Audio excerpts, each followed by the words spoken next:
10 Salient Learnings, a report by Jed Gilbert.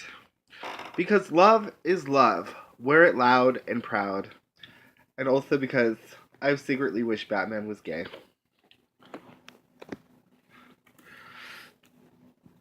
My name is Jed Gilbert, and I wanted to take the time to share with all of you how happy I am that we shared this class. I'm a 37-year-old white, cisgender gay male and prefer the pronouns he, him, and his. Over time, I have not only felt disconnected from other gay men, but the LGBT community at large. So I felt it was probably important to take a class to help reconnect myself. I also have a huge respect for gay culture and history, hoping to find friends and community through knowledge sharing.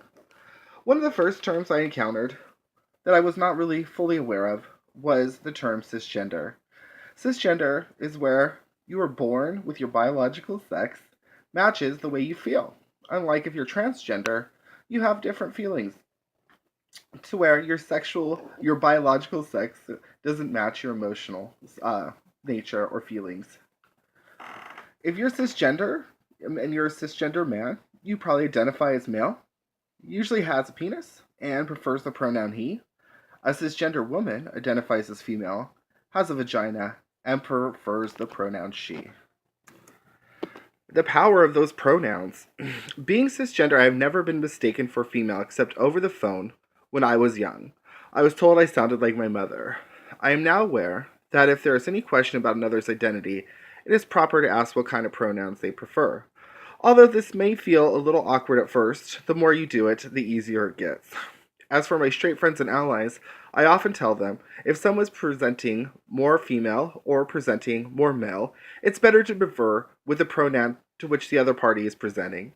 So if someone looks and is presenting and talking like a woman, you should definitely infer that they are female. But when in question, it's always good just to ask.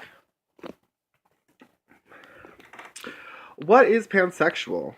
Well, it's all about attraction. Hearts, not parts, is one of the slogans that I found. And aesthetic, sensual, and intellectual attraction defined as someone who is attracted to other people regardless of their gender and sexual orientation. Pansexuals say I can kiss guys, I can kiss girls, and I can also kiss guys that look like girls. Often confused with being a bisexual. So we're here to explore those labels. Bisexual is a romantic attraction or sexual behavior towards both males and females. Are pan and bi the same? Well, according to My Little Pony, bisexuality is being attracted to people of the same gender as yourself and to different genders, where pansexuality is being attracted to all genders. Some people prefer to think of this attraction as attraction regardless of gender. Others in our beautiful rainbow. Those who identify as asexual is a person who does not experience sexual attraction. Each experiences relationships in their own way. Queer. LGBT term for anyone's sexual orientation, gender identity, or expression that is not standard in society. Transgender. A person whose self-identity does not conform unambiguously to conventional notions of male or female gender. And ally.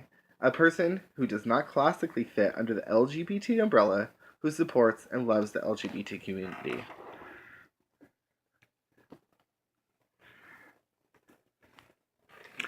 Gay science. Some interesting and fun facts.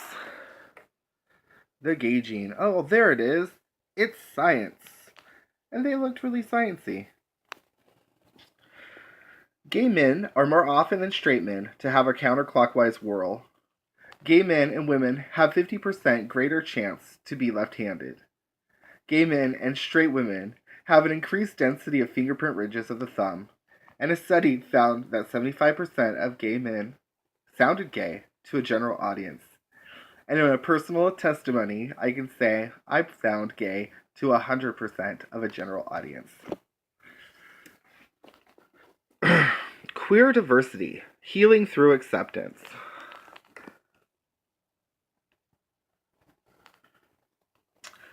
There's a hidden tension in embracing of queer diversity. At a pride parade, you might have an activist at the front of the parade frowning upon leathermen and drag queens in the back. We all have many challenges in finding our own self-worth. Love, patience, and kindness is the keys to tools to fighting this oppression. I often have to remember when I'm feeling judged or when I'm judging someone else that is a reflection usually of myself and my own uncomfortableness with the situation.